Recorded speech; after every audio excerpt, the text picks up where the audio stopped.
Bonjour à tous et bienvenue sur boursicoté.com pour cette nouvelle analyse technique du CAC 40 en point intraday avec une configuration qui continue ici dans cette phase de stabilisation. On est revenu tester ici la zone inférieure du range qui est donc en place depuis le début de cette semaine puisque le cours du CAC 40 est revenu tester ici la zone des 7800 points. On a marqué un plus bas à 7800.37 donc c'est vraiment très précis pour le moment.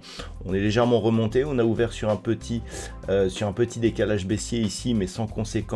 Donc globalement on continue ici dans cette phase de neutralisation.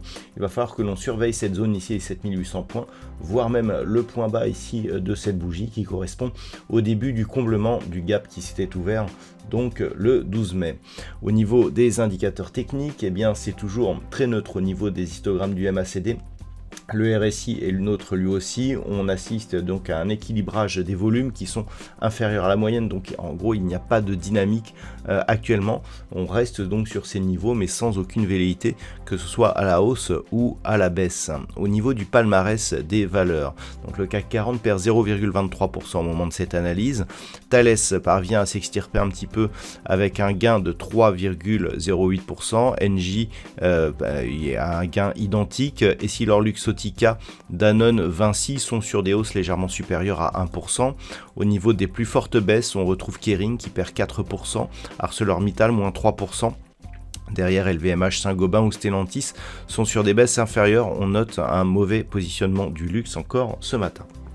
Donc d'un point de vue technique, nous sommes ici sur une configuration effectivement qui indique je dirais une absence totale de dynamique. C'est-à-dire on est venu marquer ici ce gap suite à l'accord commercial entre la Chine et les États-Unis. Et depuis, on oscille dans un range ici entre grossièrement 7880 et 7800 points. Donc tant que l'on est dans ce range, on est dans une phase de consolidation horizontale au sein d'une dynamique qui reste haussière. Donc nous avons ici le double contact sur la zone des 6008. On a cassé donc la zone intermédiaire des 7385 points. L'objectif c'est un retour ici sur la zone des 7910 points. Pour l'instant, on y est presque. On pourrait presque dire que vu la volatilité et le versement des dividendes, on est dans l'épaisseur du trait et que l'objectif a été atteint. Donc, il est tout à fait, je dirais, ça répond à une certaine logique que l'on ait ici cette phase d'arrêt. Maintenant, de deux choses l'une, soit on repart ici quand la dynamique revient, on repart à la hausse et dans ce cas-là, le signal sera une rupture de la zone des 7910 points. Soit on casse ici cette zone, on comble le gap et on commence à marquer des signaux d'un éventuel retournement. Globalement, on reste ici dans une dynamique globalement haussière, tant que l'on est au-dessus de cette moyenne mobile 20 exponentielle, suite à ce fort contact ici sur la bande de Bollinger supérieure. Si on commence à casser la moyenne mobile et que l'on revient tester 7725, on aura un signal d'affaiblissement, pas encore de retournement. Le retournement viendrait d'une rupture ici de cette zone des 7625 points pour terminer de combler le gap ici qui s'était ouvert juste dans le week-end du 1er mai. Donc, on est ici pour l'instant sur une dynamique certes qui s'arrête mais qui reste positive. Niveau donc à surveiller 7800, 7725 et 7625 points. À la hausse, la rupture haussière de la zone des 7855 points ne nous donnerait pas énormément d'informations, même si c'est une zone horizontale intraday. On notera une éventuelle rupture de la zone des 7880 points, puis éventuellement un retour sur la zone des 7910 points qui signerait une réintégration ici dans le range que nous avions donc sur le CAC 40 dans cette séquence qui avait permis à l'indice de marquer un nouveau record.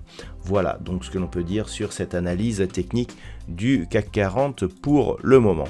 D'un point de vue macroéconomique, la journée sera riche en données macro, donc nous avons eu les chiffres de l'inflation en France qui se sont révélés légèrement supérieurs à ce qui était prévu. On note 0,6% d'inflation, donc les IPC, donc sur le mois d'avril, ce qui est au-delà des attentes. Nous aurons cet après-midi les chiffres, donc plusieurs chiffres au niveau des États-Unis, les ventes au détail donc à 14h30, les inscriptions hebdomadaires au chômage, l'indice manufacturier de la Fed de Philadelphie et l'indice des prix à la production.